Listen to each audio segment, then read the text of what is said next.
Good evening all of you. चलिए बात करेंगे आज की क्लास के बारे में। तो आज का जो आपका क्लास होगा वो होने वाला है आपका प्योर थ्योरी वाला क्लास। और इस क्लास में जो हम बात करेंगे वो किस किस के बारे में बात करेंगे, वो हम बात करेंगे रिस्क मैनेजमेंट के बारे में। ठीक है, उसके बाद हम बात करेंगे मनी मैनेजमेंट के बारे में। ठीक है, और उसके बाद बात करेंगे ट्रेडिंग साइकोलॉजी के बारे में। ठीक है, और देन फाइनली हम बात करेंगे सीक्रेट्स ऑफ मनी मेकिंग के बारे में। सीक्रेट्स ऑफ मनी मेकिंग के बारे में। तो ये कुछ टॉपिक जो है जो हम डिस्कस करने वाले हैं आज की क्लास में। ठीक है, तो टॉपिक बिल्कुल सिंपल है, आराम से समझिएगा। और सबसे ज़्यादा इम्पोर्टेंट टॉपिक आज ही है। ठीक है, तो चलिए क्लास को फिर शुरू करते हैं आज की, है ना। तो देखिए दोस्तों, चैट बॉक्स मैंने बंद कर दिया है। पहला जो टॉपिक आता है, सबसे पहला टॉपिक आता है रिस्क मैनेजमेंट के बारे में। ठीक है, सबसे पहले बात करेंगे रिस्क मैनेजमेंट के बारे में। तो रिस्क मैनेजमेंट में क्या क्या चीजें शामिल होती है वो देखते हैं। देखिए, पहला जो सबसे इंपॉर्टेंट इसमें चीज आता है रिस्क मैनेजमेंट में, वो क्या आता है कि percentage of return on capital. ठीक है, या फिर हम कह सकते हैं इन्वेस्टमेंट, या फिर क्या कह सकते हैं इन्वेस्टमेंट। होता क्या एक्चुअल में कि हमारे पास जो सेविंग करने के तरीके होते हैं, यानी कि अगर हम एक कॉमन पर्सन की बात करें तो वो सेविंग कहाँ करता है। हमारे पास कौन कौन से ऐसे आइडिया जहाँ पे हम इन्वेस्टमेंट चालू करते हैं। पहला सबसे इम्पोर्टेंट जो जहाँ पे हमारी इन्वेस्टमेंट होती है वो होती है बैंक अकाउंट के अंदर। ठीक है, सबसे पहला क्या होता है बैंक अकाउंट के अंदर।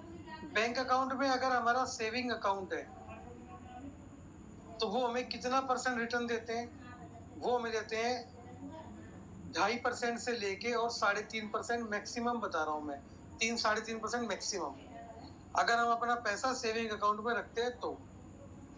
दूसरा, अगर हम उसके अंदर फिक्स डिपॉजिट कराते हैं,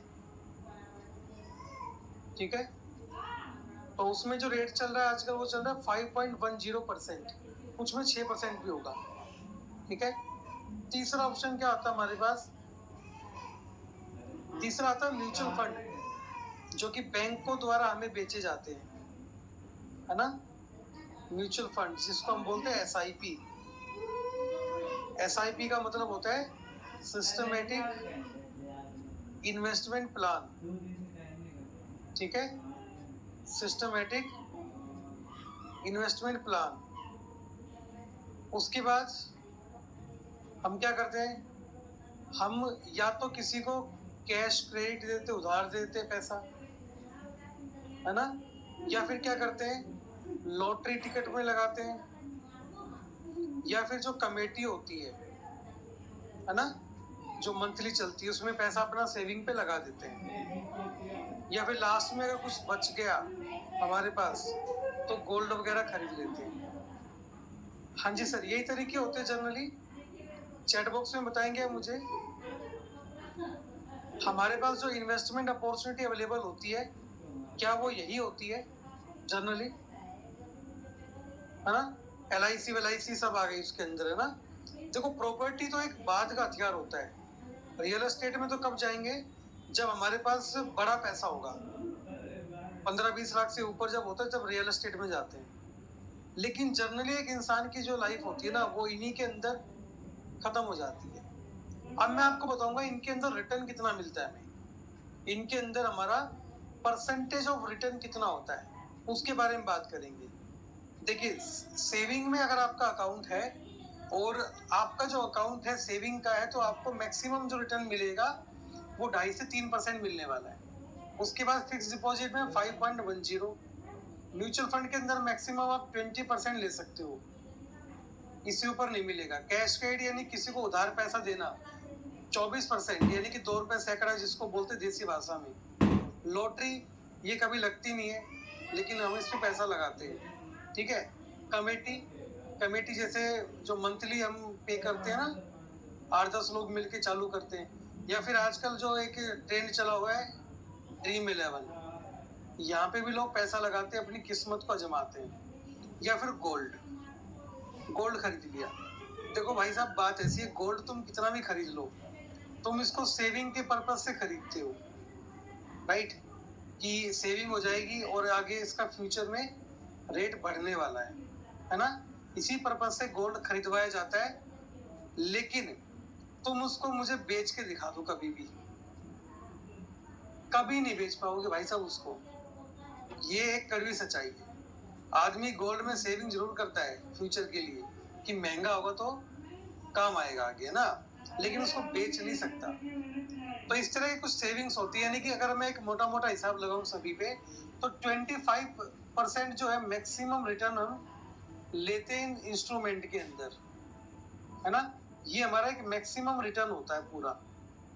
लेकिन ये सारा रिटर्न कब होता है मैं आपको बता दूं, मिनिमम 1 ईयर के अंदर होता है, ठीक है।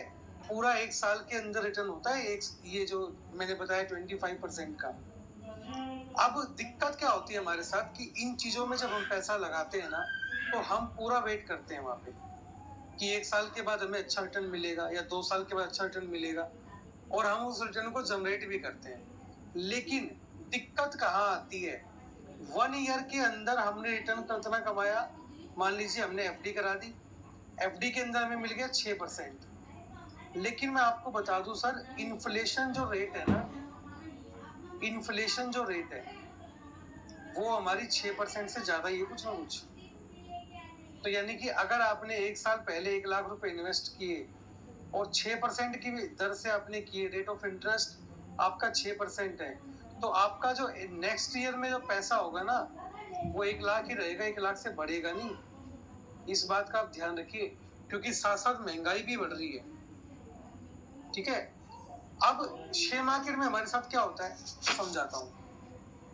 हम लोग क्या करते हैं शेयर मार्केट के अंदर, जब एंट्री करते हैं ना, तो वहां पे हमने मान लीजिए 10,000 की कैपिटल से काम करना चालू किया, ठीक है। निफ्टी या बैंक निफ्टी, जो भी हमें अच्छा लगे, जिसमें हमें कंफर्टेबल होता है ट्रेड करने का, उसमें हमने एक लोट में ट्रेड किया, और मान लीजिए वो एक लोट हमें आराम से 1,000 रुपए दे के जा रहा है।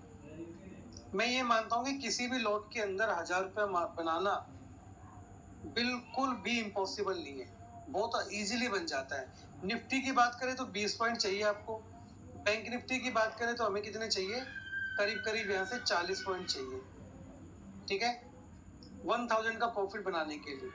और कल का जो मार्केट था, यानी कि जो एक्सपायरी का मार्केट था, वहां तो 3 जैकपॉट मिले थे हमें। चलो आज मान लिया एसएल हिट हो गया, कोई इशू नहीं है मार्केट के अंदर, बाद में कोई मूवमेंट भी नहीं मिला, क्योंकि मैं खुद ट्रेड में था इसलिए मैं ट्रेड नहीं दे पाया। लेकिन कल का ट्रेड देखते, 3 जैकपॉट। कल काफी लोगों ने अपनी कैपिटल को 3-4 गुना भी किया है, यानी कि more than 300% return with in a single day.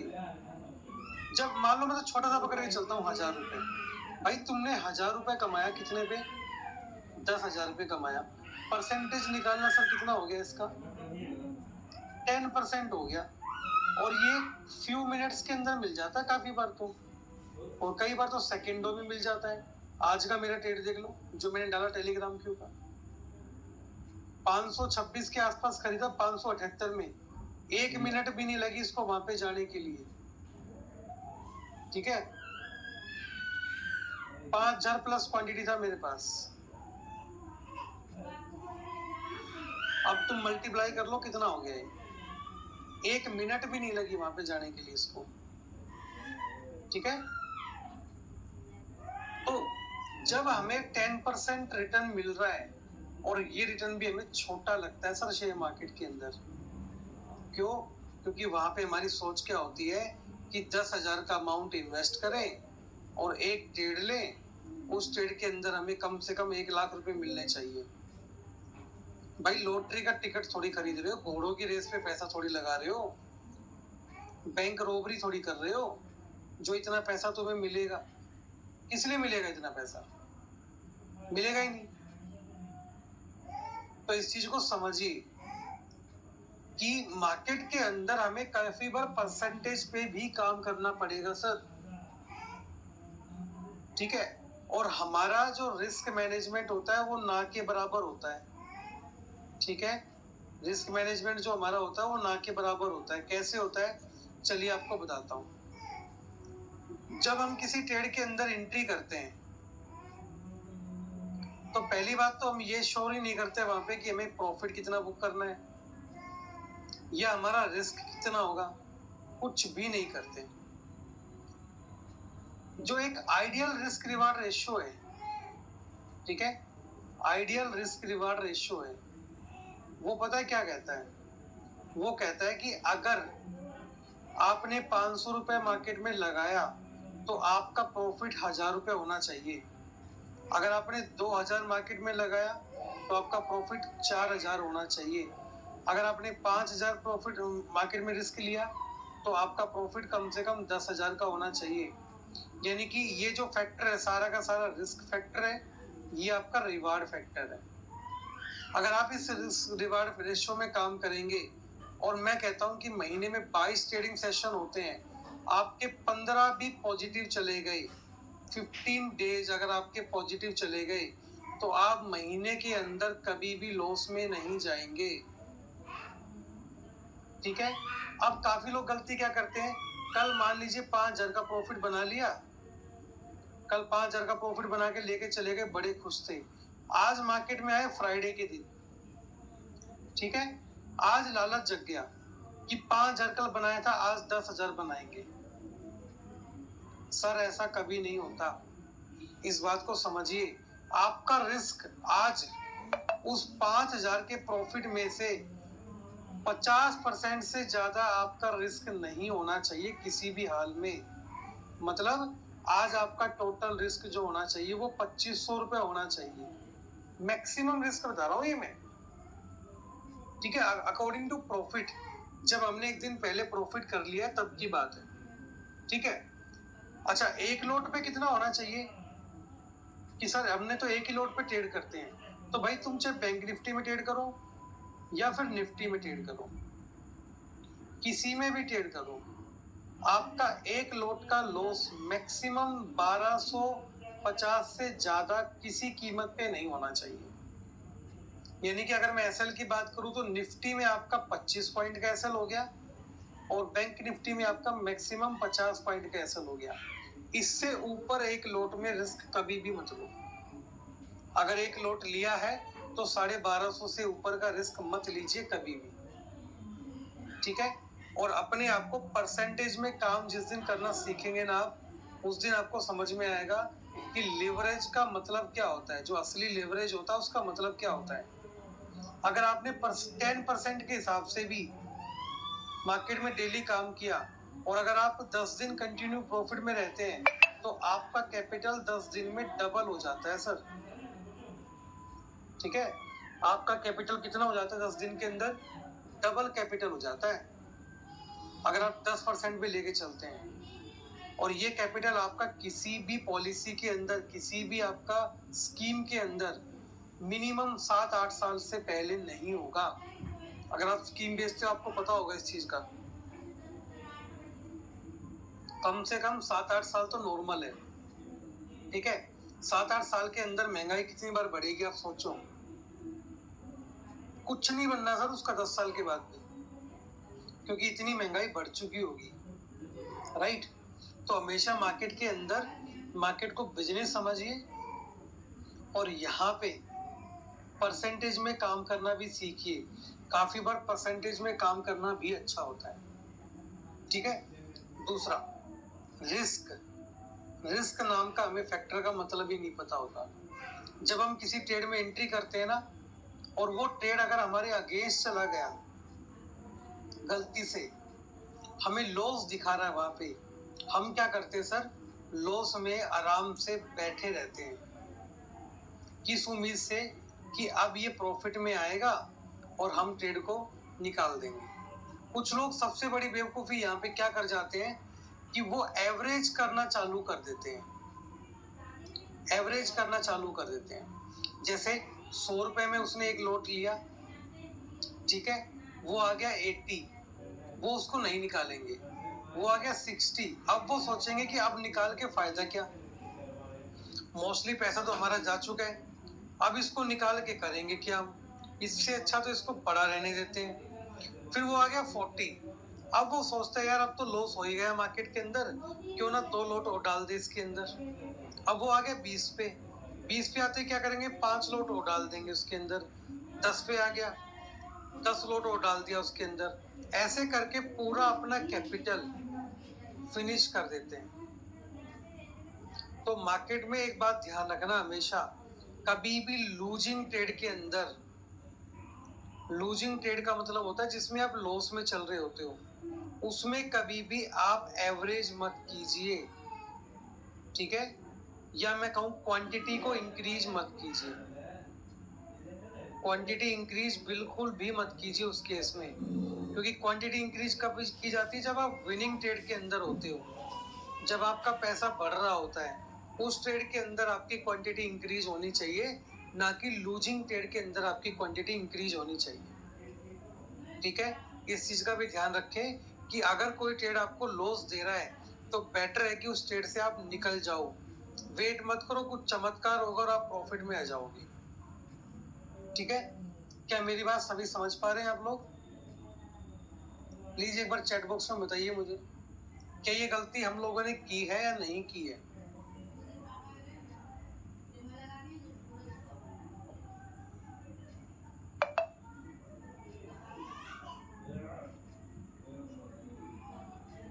देखो, आप विनिंग ट्रेड में क्वांटिटी कैसे बढ़ाते हैं, कैसे पता चले विनिंग ट्रेड हमारा? सुनिए एग्जांपल,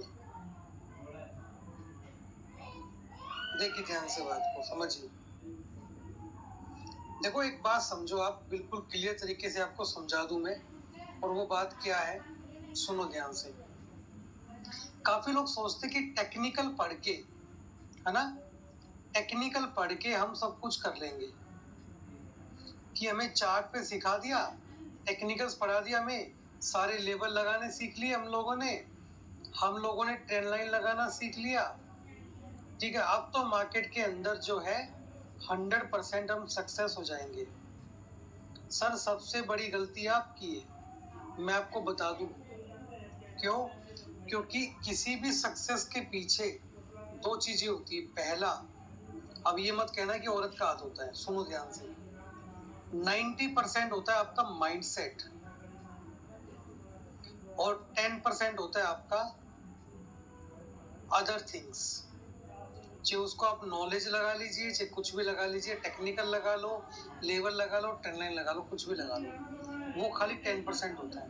यानी कि आप किसी ट्रेड के अंदर प्रॉफिट कमाएंगे या लॉस कमाएंगे, वो पूरा का पूरा आपके माइंड सेट पे डिपेंड होता है, ठीक है, पूरा का पूरा माइंड सेट, या मैं कहूँ ट्रेडिंग साइकोलॉजी। आप कितनी भी अच्छा लेवल्स क्यों ना लगा ले चार्ट पे, अगर आपने की साइकोलॉजी खराब है, वहां पे एंट्री आपने खराब ली है साइकोलॉजी के अकॉर्डिंग, जल्दबाजी में एंट्री कर दी, तो आपके लेवल कभी भी कुछ भी काम नहीं करेंगे आपके लिए, ठीक है, इस बात को समझिए आप।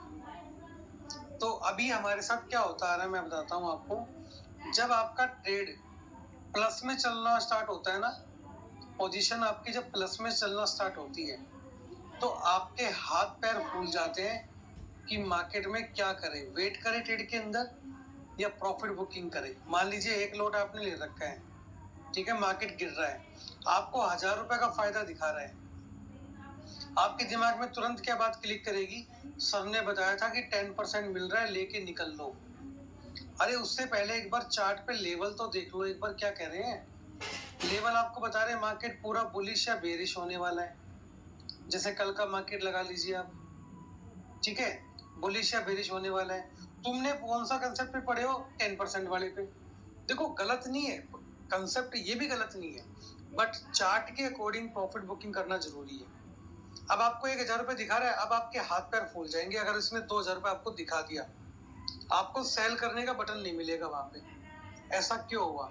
What is the root cause? सबसे बड़ा इसका कारण क्या है कि हमारे साथ लॉस में तो हम 10-10 हज़ार का लॉस देखते रहते हैं, आराम से बैठे रहते हैं, हमें टेंशन नहीं होती। बट जैसे ही 1000-1200 का प्रॉफिट दिखा, हम उसको बुक करना चालू कर देते हैं। ऐसा क्यों? और जैसे हम बेचते हैं वो ट्रेड जैकपॉट बनता है। ऐसा रीजन होता है सारा का सारा साइकोलॉजी की वजह से, कि मार्केट के अंदर हमारी साइकोलॉजी खराब हो चुकी है। और साइकोलॉजी खराब कहाँ से होती है? जो ये आप यूट्यूब के वीडियो देखते हो ना, 10 लाख का प्रॉफिट, 20 लाख का प्रॉफिट, है ना, 1 करोड़ का प्रॉफिट, आपने देखा होगा। ये आपकी साइकोलॉजी की बैंड बजा देते बढ़िया वाली। जब आपको लॉस होगा ना, तो आप जिनका 1 करोड़ का वीडियो देख रहे हो या 10 लाख का वीडियो देख रहे हो, आपको बिलीव ही नहीं होगा कि ये लोग पैसा कमा रहे हैं, क्योंकि आपका तो 500 भी नहीं बना, राइट? फिर आप क्या कहोगे? इन्होंने तो कॉपी किया हुआ है, इन्होंने तो कुछ ना कुछ ट्रेडिंग एप्लीकेशन के साथ छेड़छाड़ की है, ये तो नकली है सब, है ना? इस तरह की बातें आएंगी माइंड के अंदर, क्योंकि वो साइकोलॉजी खराब हो चुकी है। साइकोलॉजी पे मैं अभी आऊंगा, उसको ठीक कैसे करना है, ये चीजें क्यों होती है, रूट कोच पे काम करेंगे, पता लगेगा आपको कि आप ओवर ट्रेडिंग क्यों करते हो, सारी चीजें आपको समझ में आने वाली है। ठीक है, अब रिस्क मैनेजमेंट में क्या करें कि हमारा मार्केट के अंदर रिस्क खत्म हो जाए बिल्कुल, है ना? देखिए, जितनी भी स्ट्रेटेजी हम लोग सीख रहे हैं मार्केट में, कितना परसेंट काम करती है सर? 80% काम करती है। उसका रेशियो क्या है? सक्सेस रेशियो 80% है। और 20% जो बच गया, उसके लिए हमारे पास क्या है? स्टॉप लॉस है। तो अपना रिस्क कम करने के लिए क्या करें? पहला काम क्या करें? जब भी किसी ट्रेड के अंदर एंट्री करें, हमेशा अपने लेवल पे एंट्री करें, ठीक है? और उसके बाद स्टॉप लॉस जरूर लगाए। अगर आपका ट्रेड आपके फेवर में नहीं गया, तो आप एक छोटा सा अमाउंट देके मार्केट से बाहर निकल जाएंगे। दूसरा, 1 या 2 ट्रेड करें, इससे ऊपर ट्रेड ना करें। ऐसा क्यों कह रहा हूं मैं? क्योंकि अगर आपने ज्यादा ट्रेड किए और आपका लॉस हुआ, तो लॉस तो होगा ही होगा, साथ में आप ब्रोकरेज देने के हकदार भी बन जाओगे। वो आपका एक एडिशनल लॉस होगा जो आपको विजिबल नहीं होता। तीसरा, हमेशा रिस्क रिवार्ड रेशियो को फॉलो करें, ठीक है? चौथा, हाई प्रोबेबिलिटी ट्रेड ले। हाई प्रोबेबिलिटी ट्रेड का मतलब होता है कि जिसमें आपका सीपीआर का भी कंफर्मेशन हो, ट्रेंड लाइन का भी कंफर्मेशन हो, ठीक है, कैंडल स्टिक का भी कंफर्मेशन हो, सारे कंफर्मेशन आपको साथ मिले, वो ट्रेड ले। उसमें आपके सक्सेस होने के चांसेस ज्यादा मिलेंगे, ठीक है? वो बताऊंगा कैसे होता है आगे आगे। अभी सीपीआर मान लीजिए आपने लगा रखा है चार्ट पे, ट्रेंड लाइन ब्रेक होता है सीपीआर की डायरेक्शन में, जो सीपीआर डायरेक्शन दिखा रहा है, तो उसको ट्रेड करेंगे, साथ में कैंडल स्टिक को जोड़ देंगे, जो आपकी कैंडल वहां पे बन रही है, तो आपका उस ट्रेड के अंदर प्रॉफिट होने का चांसेस जो है वो बढ़ जाता है, ठीक है? तो इन चीजों को फॉलो करना स्टार्ट कीजिए। मैंने क्या बताया लास्ट में कि एक लॉट के अंदर आपका मैक्सिमम रिस्क 1250 से ज्यादा का नहीं होना चाहिए किसी भी हाल में, क्योंकि एक जर्नल एक्सपीरियंस है मेरा कि अगर आपका 1250 से ऊपर का लॉस एक लॉट के अंदर होता है, तो 90% केसेज के अंदर वो ट्रेड आपके फेवर में कभी नहीं आएगा, ठीक है? वो ट्रेड आपके फेवर में कभी नहीं आएगा। ये मेरा एक कैलकुलेशन है। अब मैं बात कर रहा था यहाँ पे क्या, कि विनिंग ट्रेड का मतलब क्या होता है, ठीक है? विनिंग ट्रेड क्या होता है समझिए।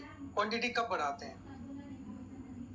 जैसे मैं आज का बताऊं आपको, मैंने जब ट्रेड लिया वो 526 के आसपास लिया था, और मैंने वहां पे जो क्वांटिटी ली थी वो ली थी 2400 क्वांटिटी, ठीक है?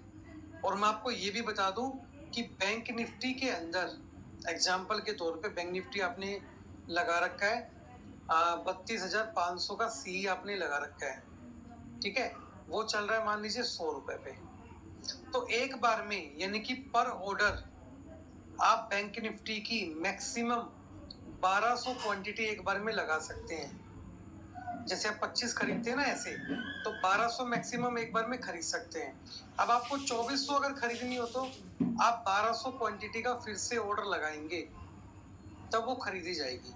तो मैंने 2 बार ऑर्डर लगा के 2400 लिया था 526 पे, लेकिन जब वो ट्रेड 526 से लेके 540 गया, मुझे लगा कि एक अच्छा मूवमेंट आ सकता है, मैंने 1200 क्वांटिटी और ऐड कर दी उसके अंदर, ठीक है। और जब वो 550 को क्रॉस करने लगा तो मैंने उसके अंदर 1200 क्वांटिटी और ऐड कर दी, ठीक है। और जब वो 560 के आसपास गया तो मैंने उसके अंदर करीब 600 क्वांटिटी और ऐड कर दी, यानी कि टोटल मेरी क्वांटिटी कितनी हो गई सर? 5400 क्वांटिटी को मैं ट्रेड कर रहा था आज, ठीक है। और जैसे ही वो 592 के आसपास आया, मैंने क्वांटिटी को एग्जिट करना स्टार्ट कर दिया, क्योंकि मेरा परसेंटेज ऑफ प्रॉफिट काफी अच्छा निकल के आ रहा था। तो मैंने क्वांटिटी को एग्जिट करना स्टार्ट कर दिया और अप्रोक्सीमेट 576 के अंदर वो सारी क्वांटिटी एग्जिट हो गई मेरी। तो ऐसे आज मैंने ट्रेड लिया था, यानी कि मैंने विनिंग ट्रेड के अंदर क्वांटिटी जो है इंक्रीज की थी, ठीक है। विनिंग ट्रेड के अंदर मैंने क्या किया था? क्वांटिटी को इंक्रीज किया था, लूजिंग ट्रेड के अंदर नहीं किया, ठीक है। अब निफ्टी में कितनी क्वांटिटी हम एक बार में खरीद सकते हैं? 1800 क्वांटिटी आप एक बार में बाय कर सकते हो निफ्टी के अंदर। अगर आपको निफ्टी मान लीजिए 5600 क्वांटिटी 3600 क्वांटिटी लेनी है या 5400 लेनी है, तो 1800 के 3 ऑर्डर आपको लगाने पड़ेंगे, आपका वो बाय हो जाएगा। हाँ, सेम स्ट्राइक प्राइस में भी आप लगा सकते हैं ऑर्डर, ऐसा कोई हार्ड एंड फास्ट रूल नहीं है, ठीक है। तो ऐसे हम क्वांटिटी बढ़ा के काम करते हैं, लेकिन अभी आपकी स्टार्टिंग है तो आपको बैंक निफ्टी में एक लोट और निफ्टी में एक लोट में ही काम करना है। वो बताऊंगा अभी आगे कि वो लोट बढ़ाना कैसे है, ठीक है। जब हमारा टॉपिक आएगा ना कि 10,000 को हम 10 लाख में चेंज कैसे कर सकते हैं, उसमें बताऊंगा कि लोट कैसे बढ़ाते हैं, ठीक है। तो रिस्क मैनेजमेंट का टॉपिक आपको समझ में आया सर? अगर आया तो मुझे एक बार चैट बॉक्स में जरूर बताएं।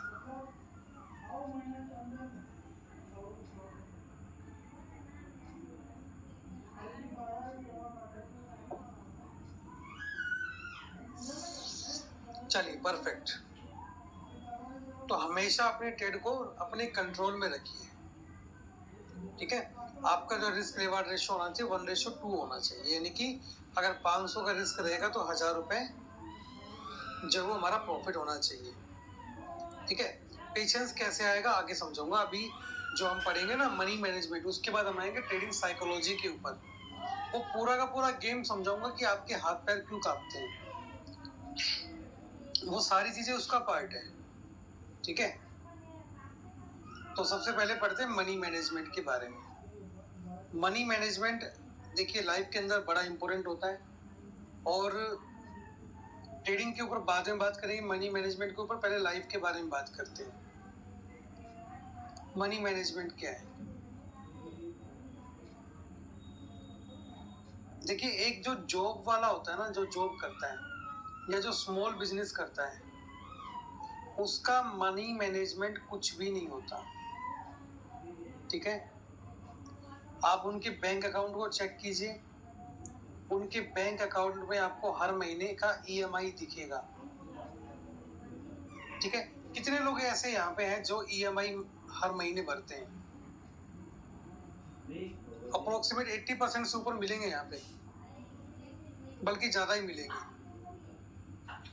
किसी ना किसी चीज का ईएमआई हो, चाहे गाड़ी का हो, घर का हो, किसी भी चीज का हो, मिलेंगे सर। दिक्कत कहाँ है? मनी मैनेजमेंट के अंदर है ना। किसी का घर का मिलेगा, किसी का गाड़ी का मिलेगा, किसी का मोबाइल का, किसी का टीवी का, किसी का बीवी का, है ना। ऐसे करके आपका ईएमआई जरूर मिलेगा, यानी कि हर आदमी ईएमआई पे करता है। कारण क्या है इसका? समझो, रूट कोज क्या है ईएमआई का, मैं समझाता हूँ आपको। पहला सबसे बड़ा कारण ईएमआई का क्या है कि बैंक ने आपको एक ऐसा कार्ड बना के दे रखा है जो कि आपका सबसे बड़ा दुश्मन है। और हम इस कार्ड को लेना मार्केट के अंदर अपनी एक आइडेंटिटी समझते हैं कि बैंक ने हमें एक क्रेडिट कार्ड बना के दिया है क्योंकि हमारी पोजीशन अच्छी है ना, मार्केट में बैंक के नज़रों में हमारी पोजीशन अच्छी है। क्या ये सही है सर? सच्चाई बताना आप। क्रेडिट कार्ड किसको मिलता है? जिसकी मतलब बैंक के अंदर अच्छा है लेन देन, उसको मिलता है क्या? नहीं। क्रेडिट कार्ड किसको मिलता है? क्रेडिट कार्ड इसको मिलता है सर, और इसी को जरूरत होती है। ठीक है, आप जितनी बार बैंक में जाओगे बैंक वाले कोई ना कोई आपको प्लान बेचेंगे। मैं ओपन चैलेंज करता हूँ कि जब भी आप बैंक में गए हो ना, बैंक वालों ने कुछ ना कुछ बेचा आपको, चाहे SIP बेचा हो, चाहे इंश्योरेंस बेचा हो, चाहे क्रेडिट कार्ड बेचा हो, राइट? कुछ ना कुछ उसने आपको बेचा ही है। क्यों? क्योंकि उसको आपसे कोई मतलब नहीं है, उसको अपने कमीशन से, अपने टारगेट से मतलब है।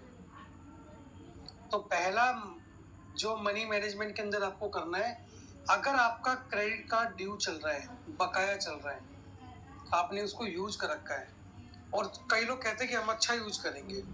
भाई अगर तुम्हारा मनी मैनेजमेंट इतना अच्छा होता तो तुम क्रेडिट कार्ड यूज ही ना कर रहे होते। कई लोग कहते हैं सर हम अच्छा यूज करते हैं इसका।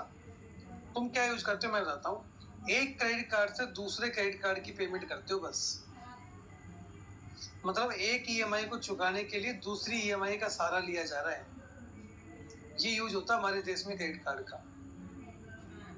ठीक है, मैंने भी किया इसलिए मेरे को पता है। HDFC से एक्सिस का भर दिया, एक्सिस से फिर अगले महीने HDFC का भर दिया। ठीक है, ये काम होता है।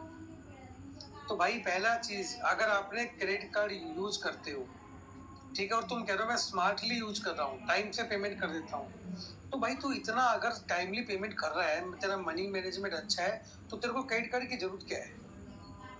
इसको भाई साहब तोड़ के फेंको पहले, सबसे पहले फेंक दो इसको, बिल्कुल दूर हो जाओ इससे। क्योंकि क्रेडिट कार्ड का ब्याज दुनिया में सबसे बड़ा ब्याज है जो तुम चाहकर भी नहीं चुका सकते, राइट? एग्जाम्पल देता हूँ, मेरे पास क्रेडिट कार्ड था 36,000 की लिमिट का, HDFC बैंक का। 3 महीने सर मैंने इसकी EMI नहीं भरी क्योंकि पेमेंट नहीं था मेरे पास भरने के लिए। उसके बाद क्या हुआ, बैंकों के फोन आते हैं, आपको जैसे पता है, घर पे आएंगे जी, आपके ऑफिस में आएंगे, जो भी है, 1,000 रुपए पर डे, महीने दिन का ब्याज। That was the interest they are charging on the credit card. अगर किसी को बिलीव नहीं है, 3-4 महीने का EMI पेंडिंग करके छोड़ लो, पता लग जाएगा। दिन का ब्याज 1,000 रुपए 36 के ऊपर, महीने में तो खाली राशि डबल हो गई, अमाउंट ही डबल हो गई महीने में। तो सबसे पहले इसको तोड़ के फेंको। अगर सही में मनी मैनेजमेंट चाहते हो, आप चाहते हो कि आपका बैंक बैलेंस क्रिएट हो। दूसरा, लोन। अगर आपने कोई ले रखा है, उसकी अमाउंट को महीने टू महीने भरने की जरूरत नहीं है, उसको जितना जल्दी उसके क्लियर करने की कोशिश करो। क्योंकि आजकल सभी बैंकों में ऑफर है कि आप अपना जो लोन है वो पहले भी भर सकते हो, क्लोज करा सकते हो उस लोन को। ठीक है, ये हर बैंक में ऑफर आता है। जितना हो सके इससे जल्दी पीछा छुड़ाओ। तीसरा इंपॉर्टेंट, एक नया लोन कभी तैयार मत करो। मतलब ये पता चला 5 लाख का पिछला भर दिया, नया और ले लिया, नया लोन तैयार मत करो बिल्कुल भी। ठीक है, अगर 10,000 रुपये महीना इनकम है तो 10,000 में से 9,000 में काम चलाओ, 1,000 को अपने पास रखो।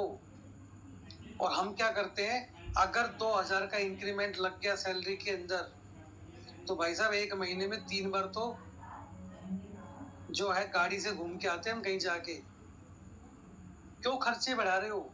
First try to increase your income, then increase your expenditure. और हम उल्टा करते हैं, पहले एक्सपेंडिचर बढ़ाते हैं, बाद में इनकम बढ़ाते हैं। हर जॉब सीकर के साथ सबसे बड़ी दिक्कत क्या है, वो एक ही दिन खुश होता है 10 मिनट के लिए, जब उसके खाते में सैलरी आती है।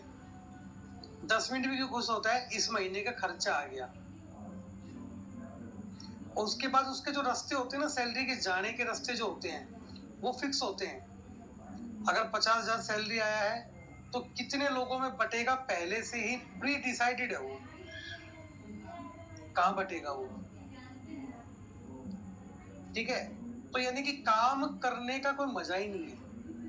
तुम 50 एक बार अकाउंट में देख के खुश हो लो बस, वो हफ्ता नहीं पकड़ेंगे तुम्हारे अकाउंट में।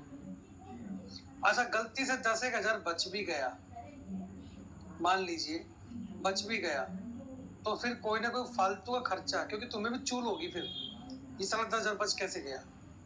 ऐसा करता हूँ, बाइक ले आता हूँ ईएमआई के ऊपर, स्कूटी ले आता हूँ ईएमआई के ऊपर, क्योंकि इस 10,000 को ठिकाने से लगाना है कहीं ना कहीं। ठीक है, और अगर किसी के बैंक अकाउंट में गलती से 1 लाख रुपए पड़ा हो, भाई साहब वो क्या करेगा बंदा, जब तक उसको ठिकाने नहीं लगा देगा ना कहीं मानेगा नहीं उसको, क्योंकि मनी मैनेजमेंट सर जीरो है। और हम काफी बार अपने ऐसे दोस्तों को भी पैसा दे देते हैं जिनसे आने की उम्मीद नहीं होती।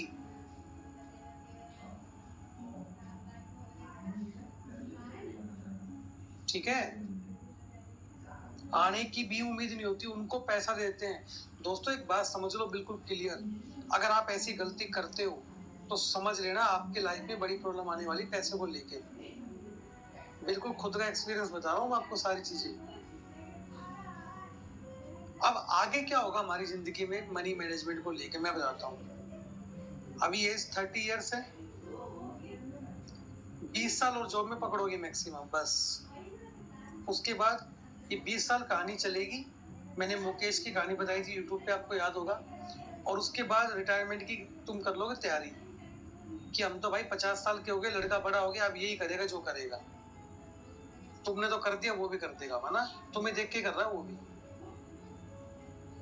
जो तुमने किया वही करेगा वो भी, क्योंकि तुम्हें देख रहा है वो भी। अब टॉपिक पे आऊंगा, इसी टॉपिक पे करना क्या है मनी मैनेजमेंट के अंदर। जितना आप कमाते हो, लेट से एग्जांपल 50,000 का एग्जांपल लेता हूँ। अगर आप महीने का 50,000 रुपये कमाते हो, आपका खर्चा किसी भी हाल में 20,000 को क्रॉस नहीं करना चाहिए। अगर आपको बिल्कुल तरीके से लाइफ निकालनी है तो की बात कर रहा हूँ मैं, अगर जॉब करते करते चलना है तो।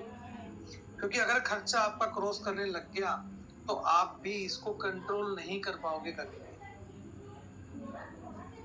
ठीक है, और एक सीक्रेट बात सबसे इंपॉर्टेंट,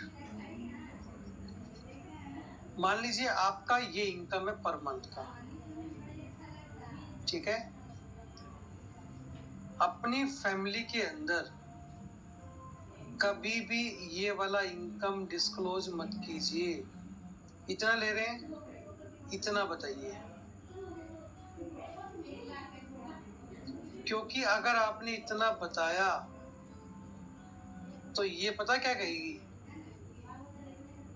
ये दिला दो हमें, राइट? Is it clear? क्योंकि ये तुमसे बढ़िया हिसाब लगाना जानती है। इतने का महीने का खर्चा है, इतने बचे, इनको गोल्ड्स में लगा देंगे तो बढ़िया रहेगा। हमेशा हाफ बताइए। क्यों? क्योंकि जो बचेगा उसको इन्वेस्ट करके आप उसके ऊपर अच्छा खासा रिटर्न जनरेट कर सकते हैं। क्लियर? और हम सबसे बड़ी गलती ये करते हैं, अगर हमारा ये इनकम है और गलती से हमारा इतने का इंक्रीमेंट हो गया 5 का, 3 महीने से तो भाई साहब हम उछलते घूमते हैं कि 55 हो गया, 55 हो गया। अरे तूने जिनको बताया है ना 55 हो गया, वो चाट जाएंगे तुम्हारा 55।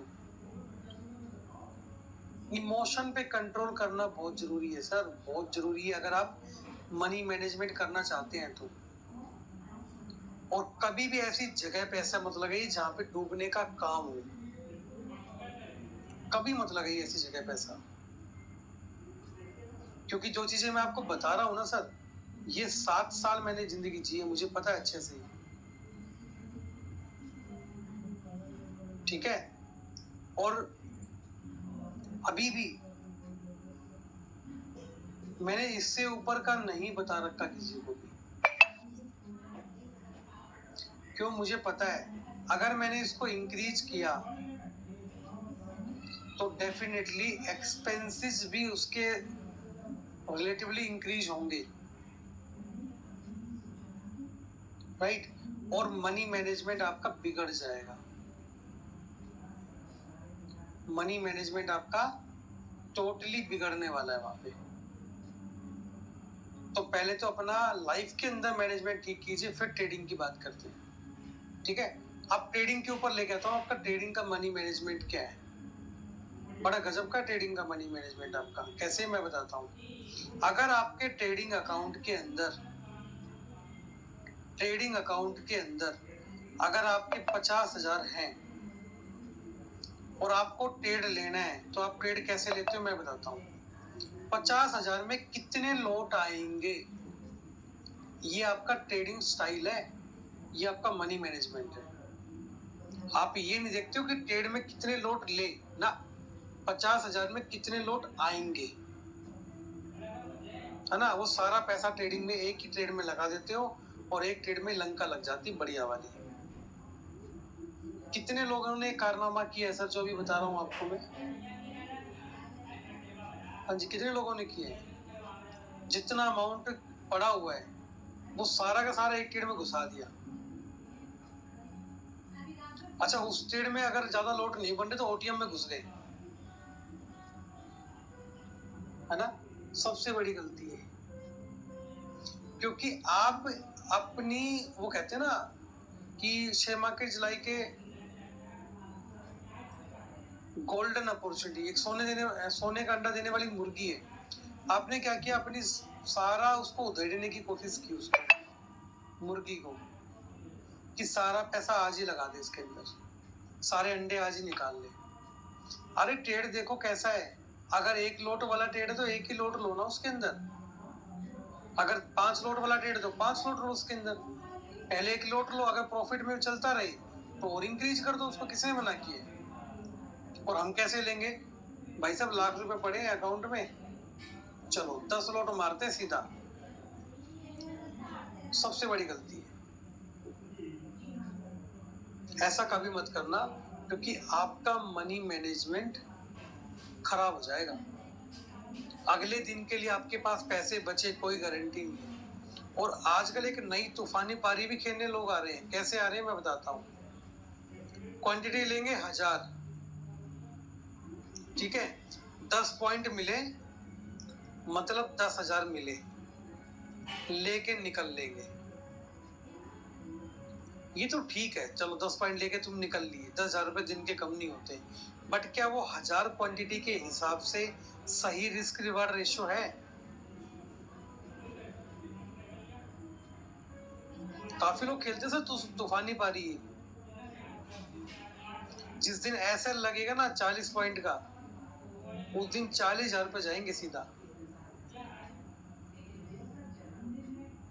हमेशा रिस्क रिवार्ड रेशियो को फॉलो कीजिए। मेरे को इसलिए याद आया क्योंकि काफी लोगों का मैंने प्रॉफिट स्क्रीनशॉट देखता हूँ, मैं जब उनके मैं बाय सेल देखता हूँ तब मुझे अजीब लगता है। आज जो मैंने पारी खेली, आज उस पारी में देखिए आप, मेरा रिस्क कुछ भी नहीं था, क्योंकि मैंने 526 के ऊपर जस्ट 1200 क्वांटिटी लिया था, जो कि मेरा नॉर्मल क्वांटिटी है, और फाइनली मैंने उसके अंदर काफी अच्छा प्रॉफिट किया 5400 क्वांटिटी के अंदर। मैं चाहता तो एक बार में 5400 क्वांटिटी ले लेता, लेकिन वहां पे मैंने रिस्क रिवार्ड रेशियो को फॉलो किया, क्योंकि मार्केट डाउन साइड चल रहा है, बियरिश मोमेंटम है, एकदम से बड़ा मोमेंटम आना तो नहीं चाहिए, राइट? तो ये चीज भी समझिए आप लोग, ठीक है? चलिए अब बात करता हूँ आपसे कि उस पैसे का क्या करें जो ट्रेडिंग अकाउंट में पड़ा हुआ है। मैं मान लेता हूँ हमारे ट्रेडिंग अकाउंट में 1 लाख रुपया है, ये चीज उसके लिए फॉलो होगी जिसके अकाउंट में मिनिमम 50,000 रुपए है।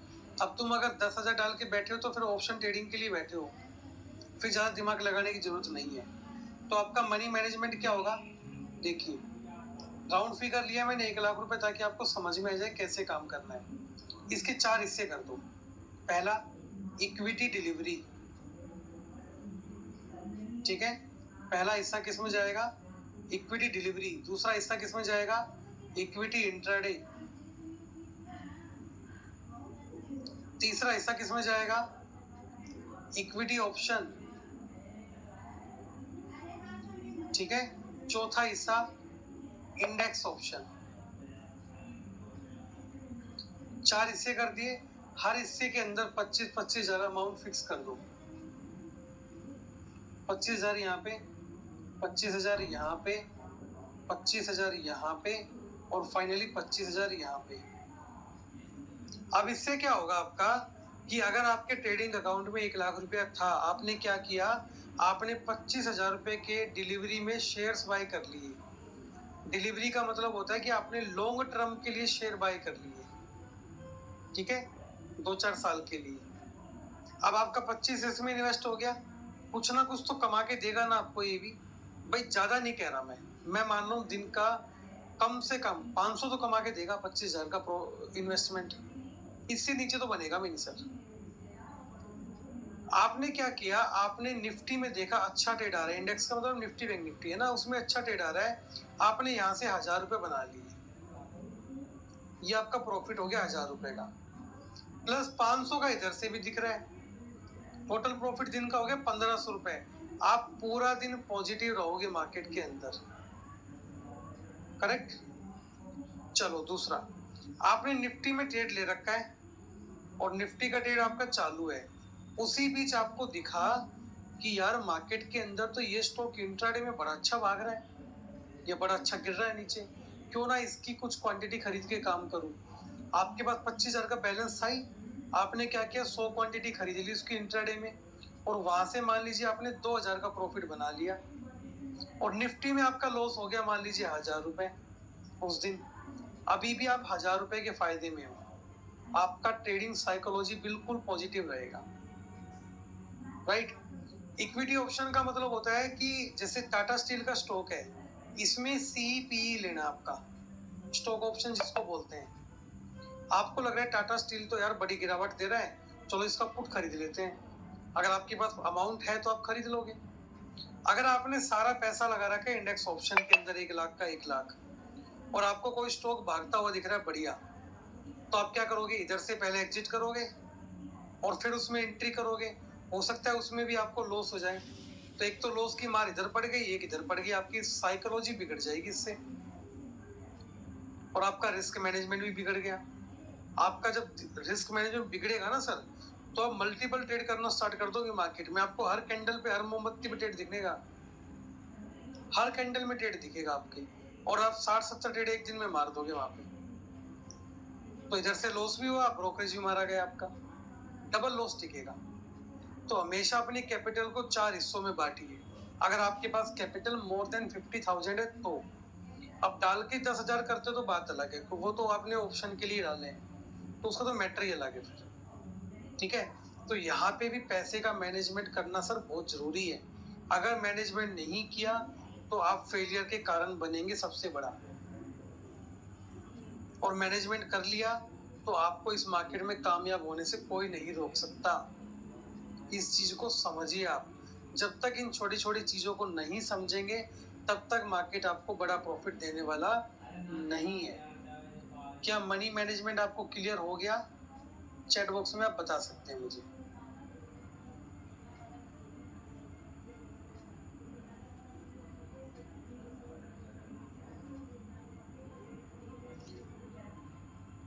चलिए, एक दो क्वेश्चन आपके जो है मैं बता देता हूँ, काफी आपको एक दो क्वेश्चन आ रहे होंगे इस टॉपिक के अंदर कि क्या सर हम सारे एक साथ खरीदेंगे? नहीं, देखो आपने डिलीवरी में अगर खरीदा है तो वो तो आपके होल्डिंग्स में चला गया डिलीवरी वाला, तो ठीक है।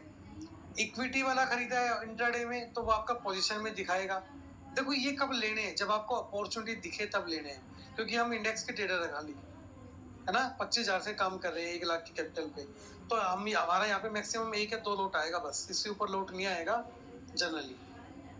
तो इससे क्या होगा, मान लीजिए आपको इंडेक्स में आज 1,000 रुपए का फायदा हो गया, तो या तो आप इसको 26,000 कर दो या फिर इस 1,000 रुपए को डिलीवरी में लगा दो, लाके अपने स्टॉक्स बाय कर लो। तो यानी कि आपका जो पैसा है वो भी आपके लिए पैसा कमा के लेके आएगा। और देखिए दोस्तों, राइट टाइम है मार्केट में इन्वेस्टमेंट करने का, ठीक है, राइट टाइम है। मैं कुछ चीजें आपको बता देता हूँ जो आपको काम आएगी।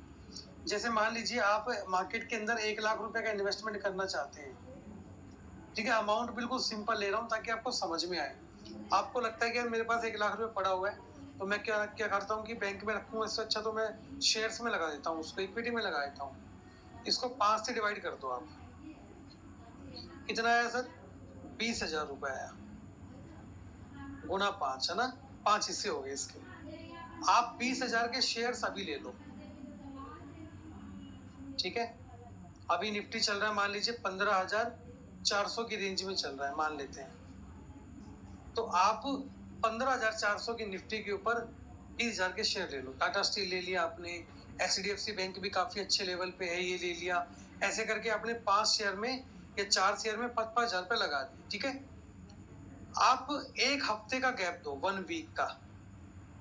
अगर आपको लगता है मार्केट 15,400 से 15,000 पे आ गया, कोई दिक्कत नहीं है, अगला 20,000 उठाओ, लगा दो मार्केट में, ठीक है। अब आपको लगता है कि यार मार्केट 500 पॉइंट फिर गिर गया, 14,500 आ गया, फिर से 20,000 उठाओ, लगा दो मार्केट में, ठीक है। आपको लगता है कि 16,000 मार्केट आ गया, फिर से 20,000 लगाओ, 5 हिस्सों में उस पैसे को लगाओ। आप कभी मार नहीं खाओगे मार्केट के अंदर। गलती क्या करते हैं यार, निफ्टी तो 15,300 पड़ा है, एक काम करते हैं 1 लाख रुपए लगा देते हैं, और मान लीजिए मार्केट और गिर गया तो क्या करोगे? एवरेज करने का पैसा भी नहीं बचा। डिलीवरी में एवरेज करना अच्छा है अगर सही अपॉर्चुनिटी मिल रही है तो। टाटा स्टील का शेयर 900 रुपए के आसपास चल रहा है, कितनी बढ़िया अपॉर्चुनिटी है।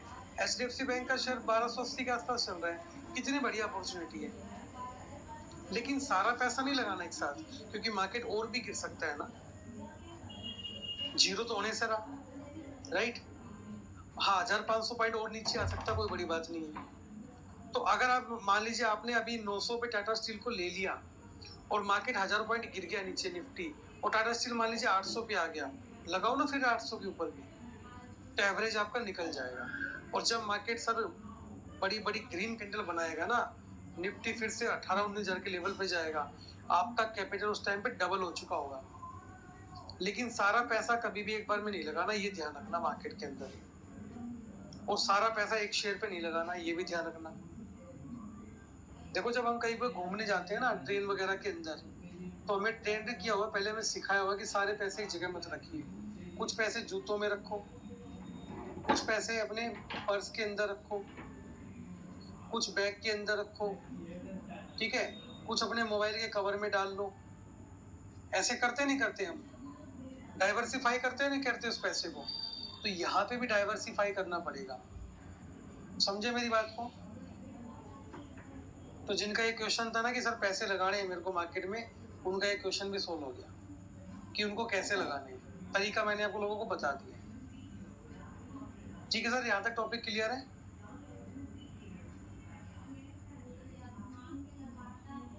$10,000 वाले कैसे मैनेज करें इंडेक्स में? भाई एक लोट में काम करो बस, 1250 का प्रॉफिट, 1250 का लॉस मिनिमम, लगे रहो। वो कैसे करना है, कैसे आप डेवलप करोगे, 1 लोट से 2 लोट पे कैसे आओगे, वो आपको बताऊंगा अभी मैं। अगर टाइम मिला तो आज ही बताऊंगा, वरना कल बताऊंगा, ठीक है। अभी देखिए आगे जो अब नेक्स्ट टॉपिक हमारा आ रहा है, बहुत ही इंपॉर्टेंट टॉपिक आज का, ट्रेडिंग साइकोलॉजी।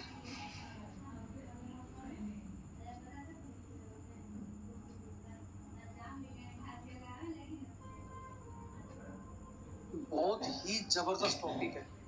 अगर आपका ट्रेड मार्केट में आप ट्रेड कर रहे हो, प्रॉफिट आपको मिल रहा है तो आपकी साइकोलॉजी है, अगर आप लॉस कर रहे हो तो भी आपकी साइकोलॉजी है, ठीक है। एक क्वेश्चन सबसे पहले आपसे पूछने वाला हूं मैं, आप में से ऐसे कितने लोग हैं जिन्होंने अपने चाइल्डहुड के अंदर, यानी कि बचपन के अंदर, पैसों की तंगी का सामना किया है? Please answer.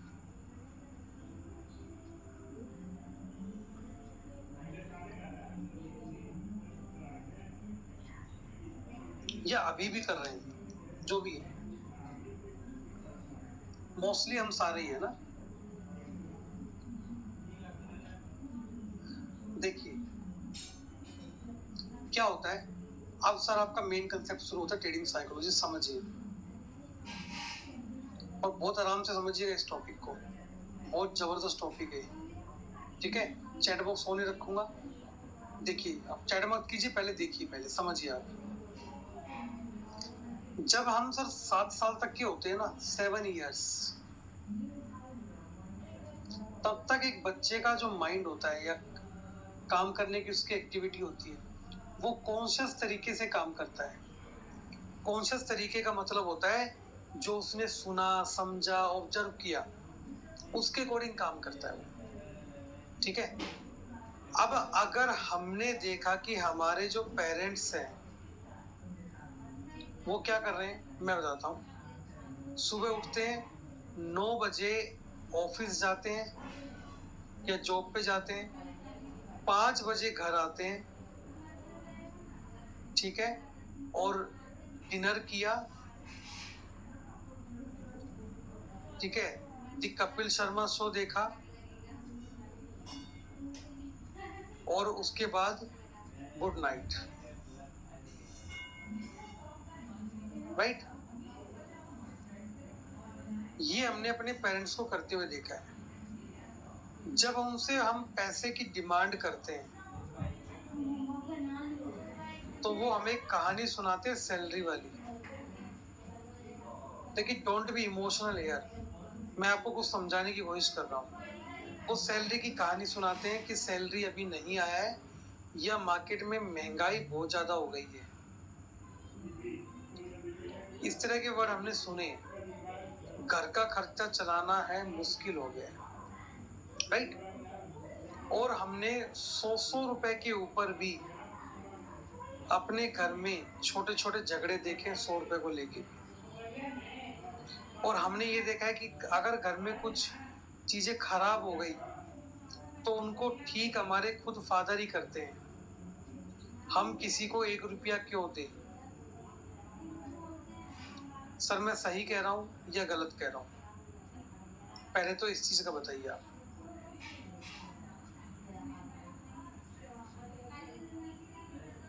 ठीक है, ये चीजें हमने देखी है सर। अब इन चीजों से हमारे माइंड में क्या असर पड़ा है मैं समझाता हूँ। पहला, दुनिया में पैसे कमाना बहुत कठिन है।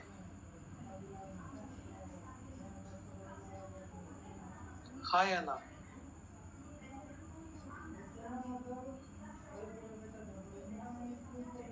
दूसरा, हार्ड वर्क करना पड़ता है। तीसरा, महंगाई बढ़ती जा रही है। चौथा, देख तेरे फादर कितनी मेहनत करके पैसा कमाते तुझे पढ़ाते हैं और तू निकम्मे पढ़ता नहीं है। यानी कि सारी चीजें नेगेटिव डाली जा रही माइंड के अंदर।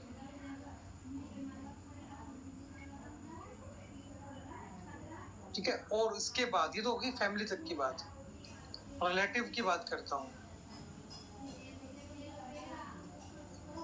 जो रिलेटिव होते हैं वो आपसे 2 ही क्वेश्चन पूछेंगे। अगर आप स्कूल में पढ़ रहे हो तो बेटा पढ़ाई कैसी चल रही है। दूसरा, हमारे घर पे आ जा। ठीक है, और कोई उनके पास क्वेश्चन नहीं है, 2 ही क्वेश्चन होते हैं। पेटेंटेड क्वेश्चन है। ठीक है, पढ़ लिख के कुछ बन जाएगा, बस पढ़ाई के ऊपर घूम जाएगी उनकी पूरी सुई। अगर आप जॉब कर रहे हो तो क्वेश्चन क्या आएंगे? सैलरी कहाँ मिलती है, कितनी मिलती है, घर की घर में इतना मिल रहा है, इससे बढ़िया क्या लेगा। सर जी सही बोल रहा हूँ? अगर आप जॉब करते हो तो ये 2 क्वेश्चन आएंगे, सैलरी कितना है और घर की घर में अगर इतना मिल रहा है तो बढ़िया, इससे बढ़िया क्या लेगा, है ना। और अगर आप एज ए स्टूडेंट हो तो ये 2 क्वेश्चन आएंगे। पहला, पढ़ाई कैसी चल रही है और हमारे घर पे भी आ जा कभी घूमने के लिए। उसके बाद अगर आपकी फैमिली के अंदर कोई अल्ट्रा रिच पर्सन है, सभी की फैमिली मिलता है, जो अल्ट्रा रिच होता है, जिसके पास मोटा पैसा होता है, जिसको आसामी बोलते हैं हम लोग, है ना, वो जब तुम्हारे घर आएगा ना तो वो तुमसे पैसे के बारे में कभी जिंदगी में बात नहीं करेगा। लिखवा लो मेरे से आप। वो आपको कहीं ना कहीं रोकेगा किसी चीज को करने से। वो आपको कभी ये तरीका बताएगा नहीं कि तुम भी ऐसे बन सकते हो, ठीक है। और वो तुम्हारे दुख में विलीन हो जाएगा, दुख में तुम्हारे साथ विलीन हो जाएगा, लेकिन तुम्हें उस दुख से कभी जिंदगी भर निकालेगा नहीं। लिखवा लो, बिल्कुल क्लियर।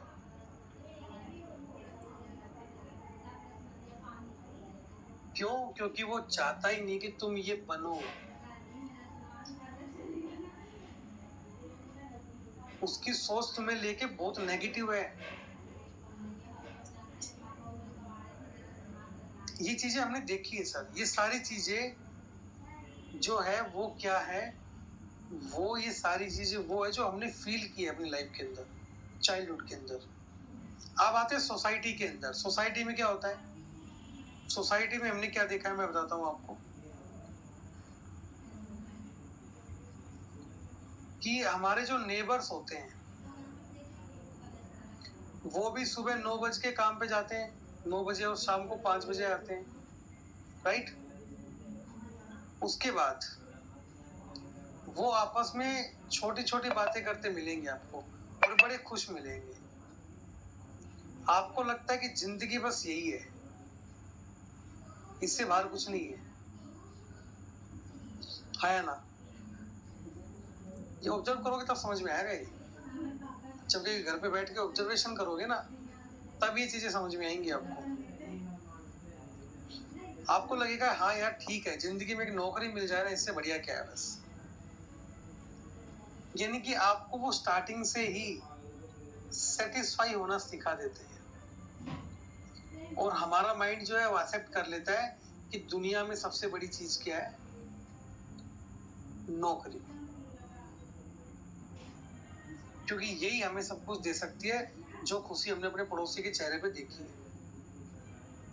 अगर तुमने गलती से कोई ऐसा काम करना स्टार्ट कर दिया जो तुम्हारी सोसाइटी में कोई नहीं करता, जैसे ट्रेडिंग, तो तुम्हारे सोसाइटी के अंदर दुनिया के बेस्ट एडवाइजर घूमते हैं। क्या कहेंगे? तेरा लड़का बर्बाद होगा, लिखवा ले मेरे से। क्योंकि उस अंकल के लड़के ने भी किया था, उसने भी किया था, वो भी हो गया। क्योंकि अब तुम वैसा नहीं कर रहे हो जैसा सोसाइटी चाहती है। सोसाइटी चाहती है कि लोंडे की गवर्नमेंट जो हो, सरकारी दामाद बन जाए बस एक बार कैसे भी करके, ठीक है। चाहे हो ये पियोन, चलेगा, बस होना चाहिए गवर्नमेंट में। ये हमारी सोसाइटी की थिंकिंग है, क्योंकि we just believe in hard work.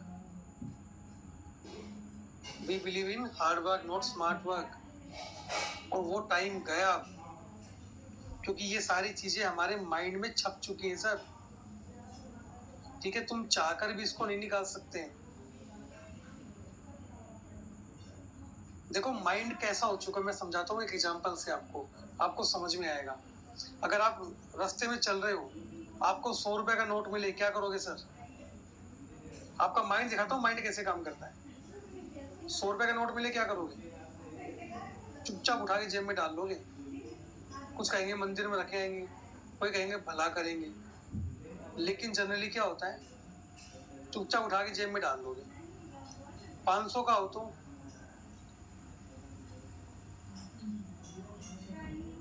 भी उठा लोगे, है ना। 2000 का हो तो दिमाग में ये आएगा चिप हो सकती है इसके अंदर, चिप नहीं उठाएंगे, और तुम उठा लोगे, मुझे यकीन है। और अगर वहां पे इतने पड़े हो तो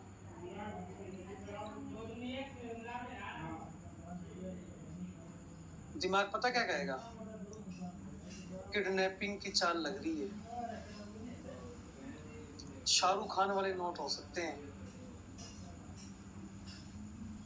ये हो सकता है आमिर खान भी उसके ऊपर, है ना। और तुम वहां से भाग जाओगे जल्दी से जल्दी, क्योंकि तुम वहां पे लफड़े में पड़ना नहीं चाहते, क्योंकि माइंड इस बात को एक्सेप्ट ही नहीं कर पा रहा है कि ये हमें मिल भी सकते हैं। क्यों? क्योंकि जो हमने देखा है ना वही तो हमारे पास चीजें बनेंगी। अब समझिए आगे क्या होता है हमारे साथ। हमने अपने फैमिली के अंदर, रिलेटिव्स के अंदर, साथ, सोसाइटी के साथ कुछ चीजें सीखी है। जैसे अब मैं टॉपिक पे आ रहा हूँ, सुनिए ध्यान से। मैं आपको एक एग्जांपल देता हूँ, आपको समझ में आएगा बेटर कि एग्जांपल कैसे काम करता है, हमारा माइंड कैसे काम करता है। और आपने काफी लोगों ने इसके बारे में जानते भी होंगे, आप समझदार लोगों, सारे इंटेलिजेंट पर्सन। अगर मैं आपको अभी बोलूँ, आंख बंद कर लीजिए आप, कि मैं आपको बोलता हूँ कि आपको एक एप्पल के बारे में नहीं सोचना है, एक सेब के बारे में नहीं सोचना है। मैं दावा देता हूँ 80% से ज्यादा लोगों ने सेब के बारे में ही सोचा है,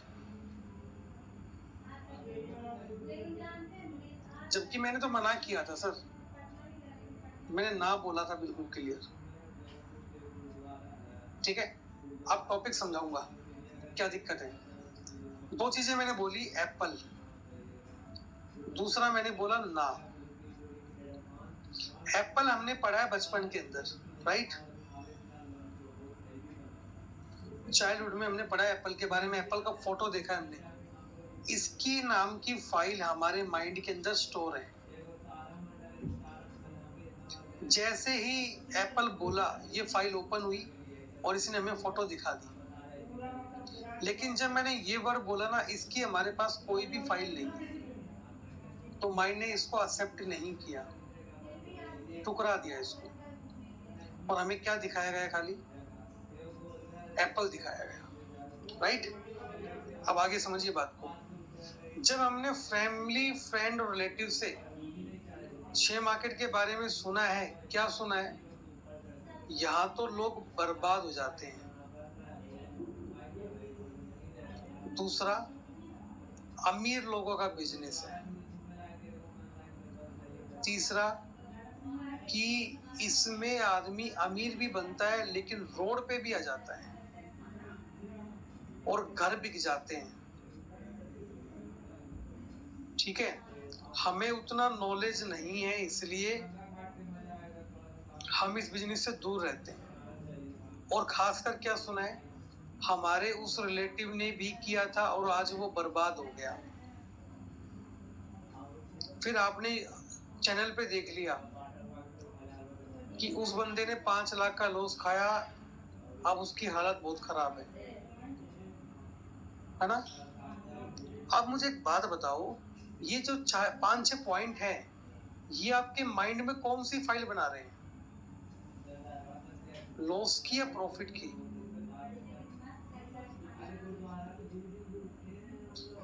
लॉस की फाइल बन गई माइंड के अंदर, और माइंड ने उसको क्या किया? कंट्रोल एस दबाया और उसको सेव करके रख दिया लोकल डिस्क सी में, है ना? सिस्टम 32 के अंदर उसको सेव करके रख दिया। ठीक है, अब क्या होता है समझाता हूँ। अब क्या होता है, तुम साल 6 महीने के बाद या 6 महीने के बाद तुम ट्रेडिंग करना स्टार्ट करते हो। ठीक है, वो फाइल तुम्हारी दब गई थोड़ी सी, तुम ट्रेडिंग करना स्टार्ट करते हो। आपने जीरोधा में अकाउंट खुलवाया, ट्रेडिंग करना स्टार्ट किया। स्टार्टिंग के 3 दिन आपने मार्केट में बढ़िया प्रॉफिट कमाया। चौथे दिन आपकी लंका लग गई। कितने लोग ऐसे हैं बताइए फटाफट, कितने लोग ऐसे हैं जिनके साथ ये हुआ है?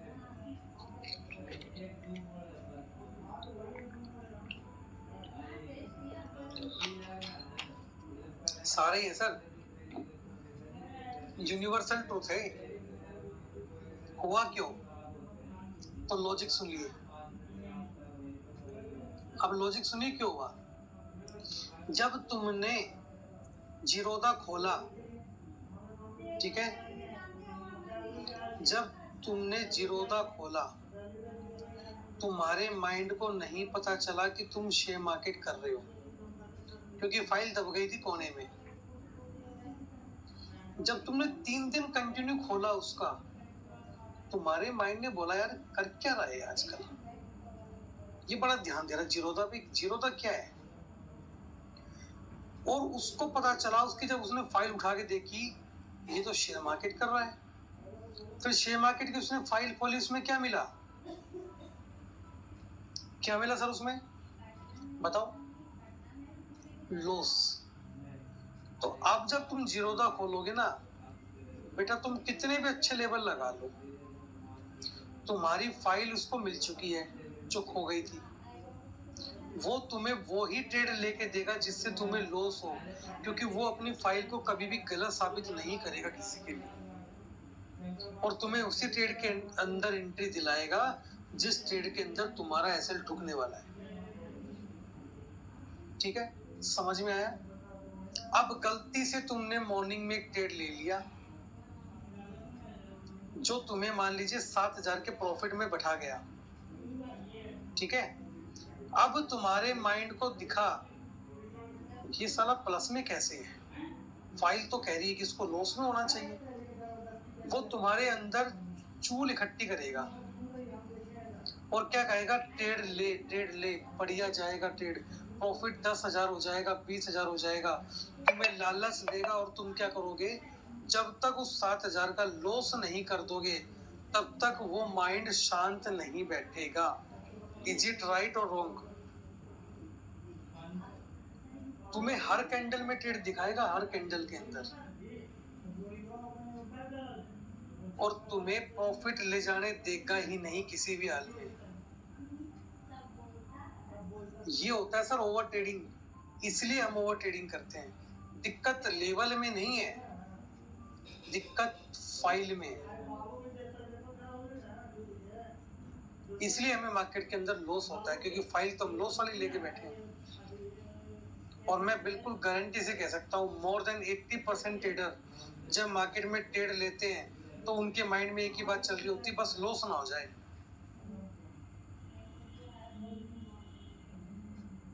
जब वो किसी ट्रेड को लेते हैं ना, उसके माइंड में क्या चल रहा होता है, लॉस ना हो जाए, और फाइनली लॉस ही होता है। अब तुम मुझे बताओ, तुमने बढ़िया से बढ़िया लेवल लगा लिए, ठीक है, अच्छे से अच्छे तुमने लेवल लगा लिए, लेकिन फाइल में लॉस है, क्या करोगे? मतलब ये तो वो वाली बात हो गई कि तुमने माइक्रोसॉफ्ट के अंदर एक पेज टाइप किया बढ़िया, ठीक है, और उसमें तुमने मेरे नाम की स्पेलिंग गलत कर दी, ये स्पेलिंग कर दी तुमने। तुमने क्या किया, तुम प्रिंटर भी अच्छी क्वालिटी का ले आए, कैनन का ले आए, पेज भी अच्छी क्वालिटी के ले आए, लेकिन भाई प्रिंट में तो नाम यही आएगा ना, तुम कुछ भी कर लो, चाहे तुम उसको सोने की साइज से प्रिंट कर लो, बढ़िया से बढ़िया लेवल लगा लो। फाइल में कहाँ है, फाइल में तो यहाँ है दिक्कत है, कंप्यूटर के अंदर ही दिक्कत है भाई, स्पेलिंग गलत है वहां पे। तुम कैसे भी प्रिंट कर लो उसको, स्पेलिंग तो यही आएगी लास्ट में। तो फाइल के अंदर क्या है, लॉस है। तुम लो ना कितनी ट्रेड लेते हो, लॉस में जाओगे लास्ट में। That is the main logic of over trading. इसलिए हम लोग ओवर ट्रेडिंग करते नहीं, करवाता माइंड, क्योंकि फाइल में गड़बड़ उसके मैच नहीं होता उसके साथ, और इसीलिए हमारे हाथ पैर कांपते हैं जब कोई ट्रेड हमारे प्लस में चलने लग जाता है ना, तो माइंड कहता है ये हालात प्लस में कैसे चल रहा है, बुक कर इसको, बुक कर, बुक कर, बुक कर। वो तुम्हें क्या कहेगा, तुरंत कहेगा जो आ रहा है वो ले ले, जो आ रहा है वो ले ले, बुक कर दे, इससे ऊपर नहीं जाएगा मार्केट। अगर ये भी गया तो क्या करेंगे, राइट? ये मार्केट की, ये आपकी सच्चाई है सर जो मैं बता रहा हूँ। दिक्कत सारी फाइल के अंदर है, ऐसा होता ही नहीं होता। Mishra ji, it's not a joke, it's a reality of share market, जो आपको कोई भी कोर्स में नहीं बताएगा। सब क्या कहेंगे जी, ये लगा लो, ये लगा लो, ये लगा लो, ये लगा लो, ये मार्केट जाएगा, लेकिन यहाँ पे कोई काम ही नहीं करता। मैंने आपको रूट कोच बताया, रूट कोच, जिससे चीजें जन्म लेती है। अब दिक्कत यहाँ आती है कि इस फाइल को डिलीट कैसे करें। पहली बात, डिलीट करना आसान है। अगर मान लीजिए मेरी एज 30 साल है, तो वो फाइल कितनी पुरानी हो सकती है, 15 साल पुरानी हो सकती है। राइट। 15 साल पुरानी फाइल को ठीक किया जा सकता है या नहीं किया जा सकता?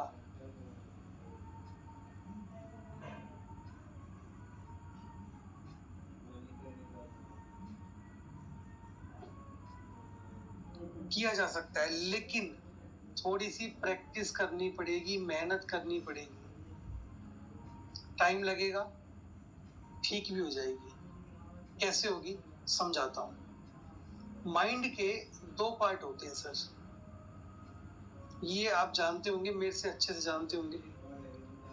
एक होता है कॉन्शियस पार्ट, एक होता है सबकॉन्शियस पार्ट, राइट।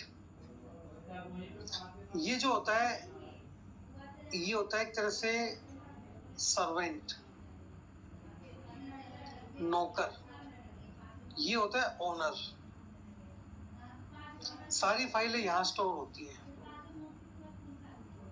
ठीक है। ये आपका एक तरह से SDD कह सकते हो, SDD कह सकते हो, हार्ड डिस्क होती है एक तरह से आपकी, ठीक है। लेकिन जो ये सर्वेंट होता है ना, बड़ा वफादार होता है, ये इसको जनरली परेशान नहीं करता, इंपॉर्टेंट चीजों में ही इसको परेशान करेगा ये। जैसे समझाता हूं, जब आप पहली बार स्मोकिंग करते हो तो ये भी साथ में स्मोकिंग करता है, और उसके बाद जो मजा आता है वो इसको आता है, ठीक है। जब इसको मजा आता है किसी चीज में, तो ये किसको कहता है? सर्वेंट को बोलता है, एक छोटी गोल्ड फ्लैग और मंगवा। क्या कहेगा? एक छोटी गोल्ड फ्लैग और मंगवा। इसने पी, इसको फिर से मजा आया, क्या कहेगा? एक और मंगवा, एक लोट और ले ले। फिर ये क्या कहेगा? डब्बी मंगवा ले पूरी, मजा आ रहा है, और आपको चेन स्मोकर बना देगा ये। क्योंकि सर्वेंट वही करेगा जो बॉस कह रहा है, जो सबकॉन्शियस कह रहा है।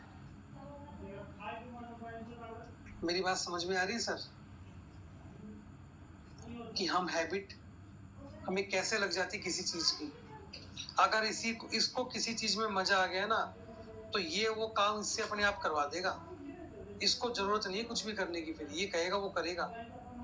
जितने लोग गाड़ी ड्राइव करते होंगे उनको सभी को पता होगा, जब एक्सीडेंट होता है गाड़ी का, तो एक्सीडेंट होने के 5 सेकंड से पहले आपको कुछ नहीं पता होता क्या हुआ। Am I right or wrong? बताइए। और फाइनली आप बच जाते हो, क्योंकि 5 सेकंड पहले आपका कॉन्शियस माइंड गाड़ी चला रहा होता है, और जब वो एक्सीडेंट होना होता है ना, वो कहता है भाई तू संभाल, अपने बस की बात नहीं है। फिर सबकॉन्शियस जो होता है वो अपने आप को बचाएगा, क्योंकि मरेगा थोड़ी है, ये अपने आप को बचाने का प्रयास करेगा, और फाइनली आपको सिचुएशन से बाहर निकाल लेगा ये। इसलिए हमें कुछ याद नहीं होता उसके बाद क्या हुआ। और जब ये संभाल लेता है, तो ये कहता है देख तू, अब मैंने संभाल लिया, अब तेरा काम है, तू ठीक ठाक कर लिया, अब जो करना है। अब हमारी फाइल कहाँ रखी है सर?